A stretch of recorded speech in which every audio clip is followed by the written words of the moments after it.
Bismillahirrahmanirrahim. Assalamualaikum warahmatullahi wabarakatuh. Perkenalkan, nama saya Marsita, stambuk Q1A1 18170, kelas D, jurusan Ilmu dan Teknologi Pangan, Fakultas Pertanian Universitas Haloleo. Tujuan saya membuat video presentasi ini untuk memenuhi salah satu tugas mata kuliah aplikasi bioteknologi pangan. Nah, dalam video ini saya akan membahas 4 poin. Yang pertama, pentingnya mempelajari aplikasi bioteknologi pangan. Yang kedua, bioteknologi enzim. Yang ketiga, teknologi fermentasi. Dan yang terakhir, bioteknologi hewan. Oke, langsung saja ke pembahasan yang pertama.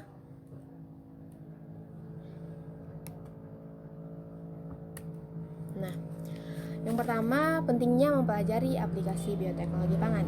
Sebelum itu, kita perlu mengetahui apa itu bioteknologi pangan.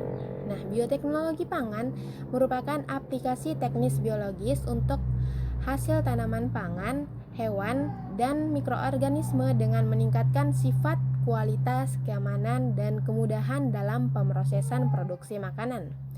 Nah, aplikasi bioteknologi pangan sangat berperan penting dalam meningkatkan produktivitas tanaman. Banyaknya penemuan kultivar atau varietas tanaman baru yang biasa disebut tanaman transgenik yang memiliki sifat-sifat tertentu.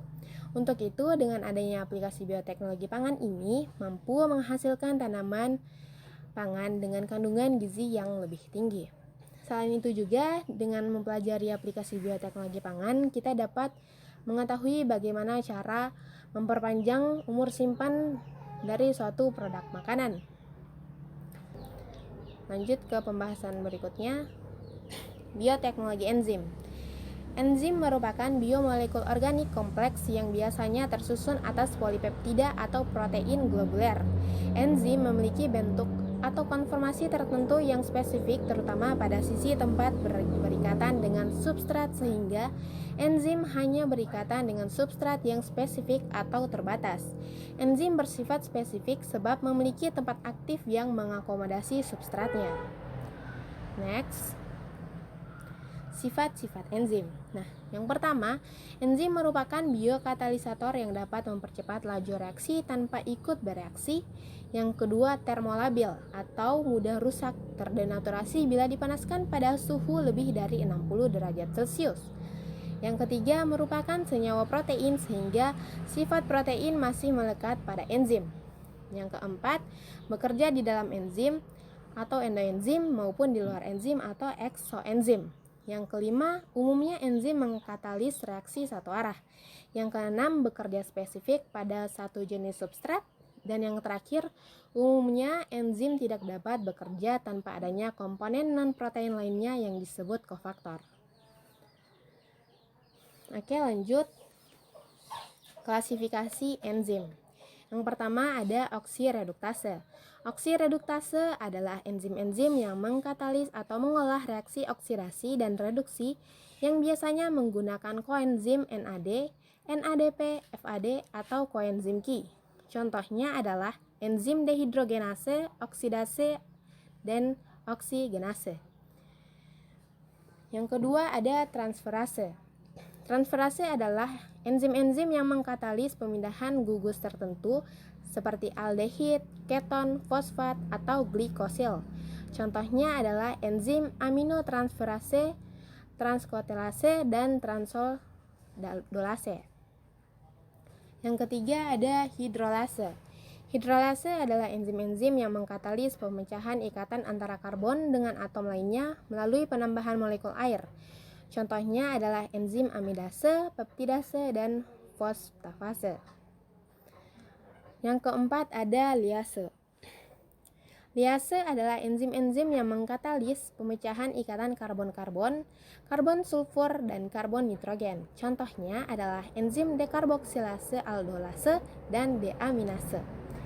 Yang kelima ada isomerase.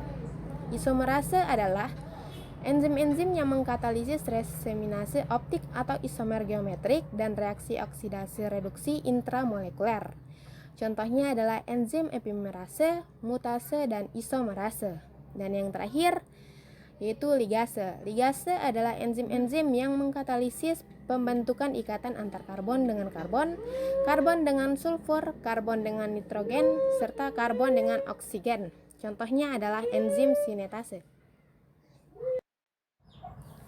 Baik, selanjutnya kofaktor. Kofaktor merupakan komponen non-protein yang dibutuhkan oleh enzim dalam aktivitas kataliknya. Kofaktor dibagi menjadi 3 kelompok. Yang pertama, gugus prostetik.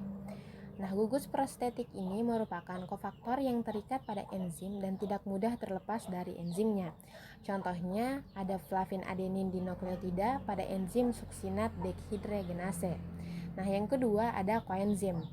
Koenzim merupakan molekul organik kecil tahan terhadap panas yang mudah terdisosiasi dan dapat dipisahkan dari enzimnya dengan proses dialisis.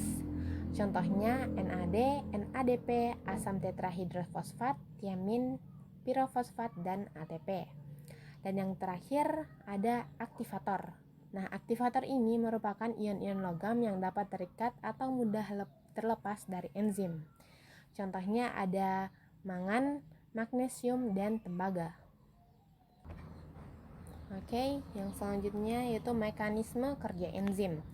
Nah, mekanisme kerja enzim di sini terbagi menjadi 4. Yang pertama, menurunkan rintangan energi. Yang kedua, kompleks enzim substrat yang terbagi menjadi 2, yaitu ada model lock and key dan model induced feed. Yang ketiga, ada pengaruh presentasi substrat yang bagannya dapat dilihat di. Dan yang terakhir, pengaruh suhu dan pH. Oke, selanjutnya pemanfaatan enzim di bidang industri pangan. Nah, enzim dimanfaatkan untuk menghasilkan produk bioteknologi dalam bidang industri pangan. Di antaranya, pembuatan gula cair dari bahan berpati seperti singkong, sagu, jagung, ubi jalar, atau jenis ubi-ubian lainnya.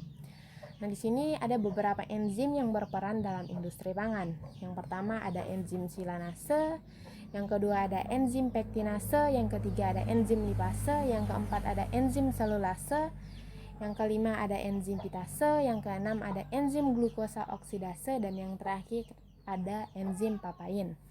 Nah, di sini saya mengambil salah satu contoh yaitu enzim papain.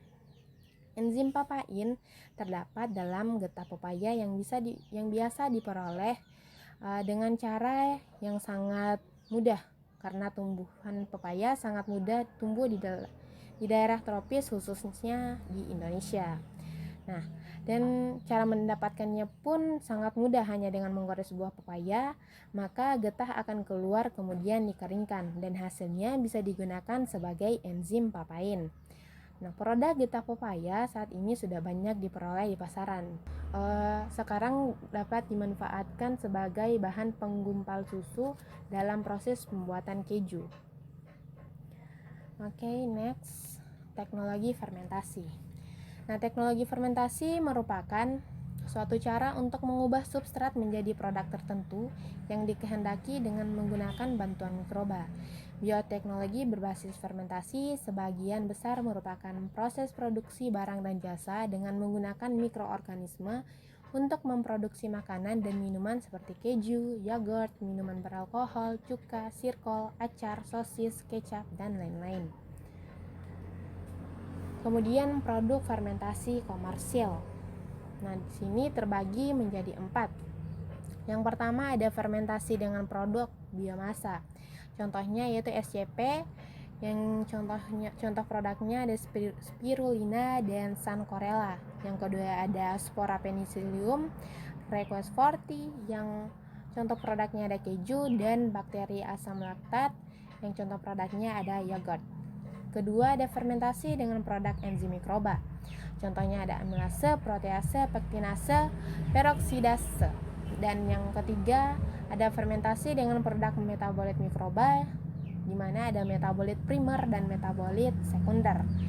Dan yang terakhir ada fermentasi dengan produk biokonversi, di mana contohnya ada progesteron dengan 11 alfa hidroksi progesteron. Oke, terakhir tipe-tipe fermentasi. Di sini tipe-tipe fermentasi terbagi menjadi 8. Nah, yang pertama ada fermentasi asam laktat. Contohnya itu ada di gambar yaitu kimchi, kemudian fermentasi ikan dan daging, fermentasi sayuran, fermentasi serealia dan kacang-kacangan, fermentasi susu, fermentasi alkohol, fermentasi asam, dan yang terakhir fermentasi antibiotika. Oke, selanjutnya bioteknologi hewan. Bioteknologi hewan adalah bioteknologi yang menggunakan agen hayatinya terdiri dari hewan dalam proses produksi untuk menghasilkan barang dan jasa.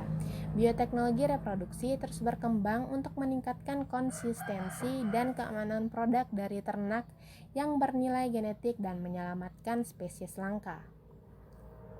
Oke, next. Penggunaan bioteknologi guna meningkatkan produksi peternakan meliputi yang pertama ada teknologi produksi. Teknologi produksi seperti insemina buatan, embrio transfer, kriopreservasi embrio, fertilisasi in vitro, sexing sperma maupun embrio, cloning, dan splitting. Nah, yang kedua ada rekayasa genetika. Rekayasa genetika seperti genome maps, masker assisted selection atau MAS, transgenik, identifikasi gen, konservasi molekuler. Dan yang terakhir ada peningkatan efisiensi dan kualitas pakan, seperti manipulasi mikroba rumen dan bioteknologi yang berkaitan dengan bidang veteriner. Penerapan bioteknologi dalam bidang peternakan. Yang pertama, ada inseminasi buatan. Teknik ini dikenal dengan nama kawin suntik, suatu teknik untuk memasukkan sperma yang telah dicairkan dan diproses terlebih dahulu yang berasal dari ternak jantan ke dalam saluran alat kelamin betina dengan menggunakan metode dan alat khusus. Salah satu tujuan dari inseminasi buatan ini adalah untuk memperbaiki mutu genetika ternak. Nah, contohnya seperti teknik kawin suntik pada sapi. Oke, yang kedua, transfer embrio. Apabila kawin suntik memfokuskan pada sperma jantan, maka transfer embrio tidak hanya potensi dari jantan saja yang dioptimalkan, melainkan potensi betina berkualitas unggul juga dapat dimanfaatkan secara optimal. Teknik transfer embrio ini, betina unggul tidak perlu bunting tetapi hanya berfungsi menghasilkan embrio yang untuk selanjutnya bisa ditransfer pada induk titipan dengan kualitas yang tidak perlu bagus tetapi memiliki kemampuan untuk bunting. Embrio yang didapat langsung ditransfer ke dalam sapi resipien atau dibekukan untuk disimpan dan ditransfer pada waktu lain. Selanjutnya, transplantasi nukleus atau cloning. Teknologi ini lebih dikenal dengan teknologi cloning, yaitu teknologi yang digunakan untuk menghasilkan individu duplikasi mirip dengan induknya. Teknologi cloning telah berhasil dilakukan pada beberapa jenis hewan. Salah satunya adalah pengkloningan domba yang dikenal dengan domba Dolly. Melalui kloningan hewan, beberapa organ manusia untuk Melalui cloning hewan, beberapa organ manusia untuk keperluan transplantasi penyembuhan suatu penyakit berhasil dibentuk. Yang terakhir ada rekayasa genetika. Rekayasa genetika atau rekombinan DNA merupakan kumpulan teknik-teknik eksperimental yang memungkinkan peneliti untuk mengisolasi, mengidentifikasi, dan melipat gandakan suatu fragmen dari materi genetika DNA dalam bentuk murninya. Baik, mungkin itu saja yang dapat saya sampaikan. Kurang dan lebihnya mohon dimaafkan. Semoga video ini dapat bermanfaat. Saya akhiri dengan ucapan wabillahi taufiq wal hidayah. Wassalamualaikum warahmatullahi wabarakatuh.